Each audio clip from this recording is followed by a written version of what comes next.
Hi, and a very warm welcome to this week's Friday Focus. It's my first one back off my holidays, and I would like to talk to you about emotions. Regardless of your gender, regardless of how you identify, regardless of your upbringing or how you've been programmed, how you've been conditioned, you have emotions. The fact that you're listening to this tells me that you're a human being. And because you're a human being, you have a human brain that creates human thoughts that then create human emotions. Depending on how you've been raised and conditioned and programmed will depend on how aware or how you deal with those emotions. We are not taught how to process emotions. And men especially have been, in our sort of more Western societies,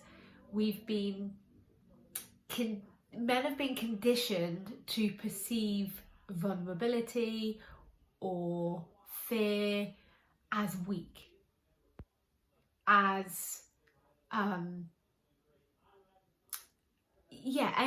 kind of emotion. If you are emotional as a male, you're generally perceived as weak.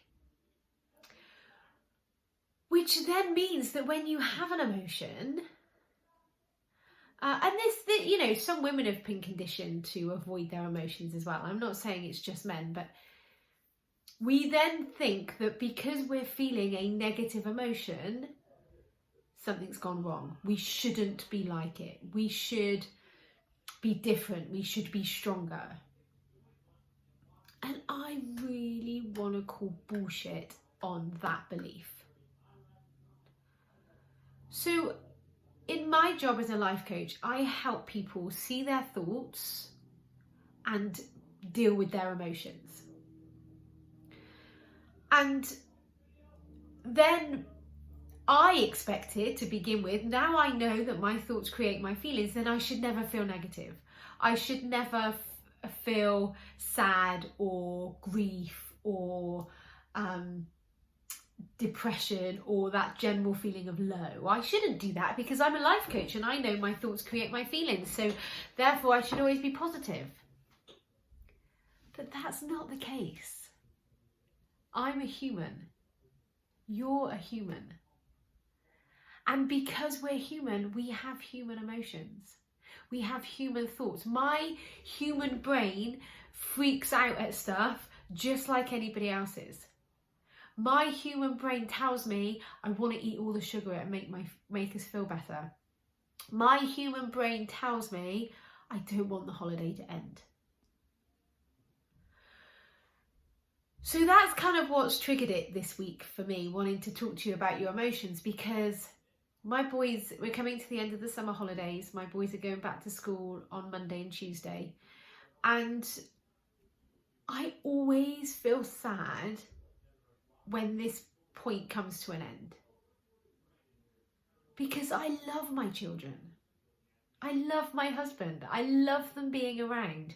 I love it when we're camping and it's just the four of us. I've loved it this year in a villa with my family, my brother and my mum and dad, and just being relaxed and being present and being in their space. So of course, when my brain tells me I don't want it to end, I'm going to feel some level of grief. It doesn't mean something's gone wrong. It doesn't mean that I'm wrong. It just means that my human brain is giving me an interpretation, and that interpretation, that story, gives me a feeling. So what do we do about that? What do I do this week when I'm feeling sad because I'm thinking, I don't want it to end. I don't want them to go back to school.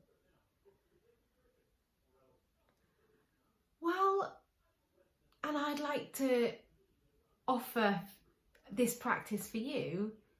You give yourself space to feel it.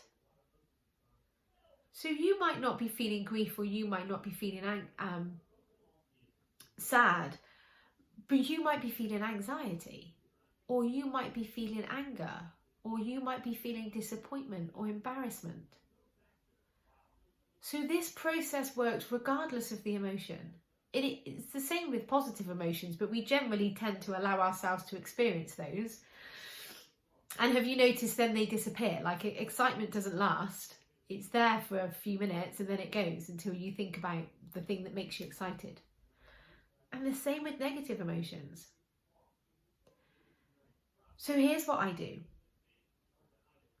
I put my hand on my heart and I find compassion for my primal brain.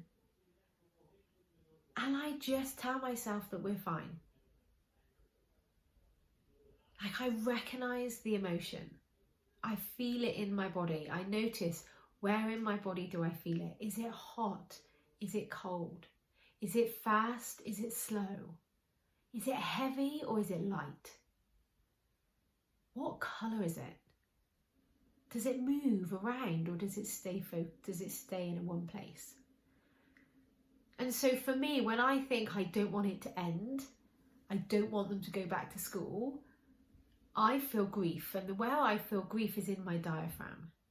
It's like a heavy, cold, dark grey sensation in my diaphragm.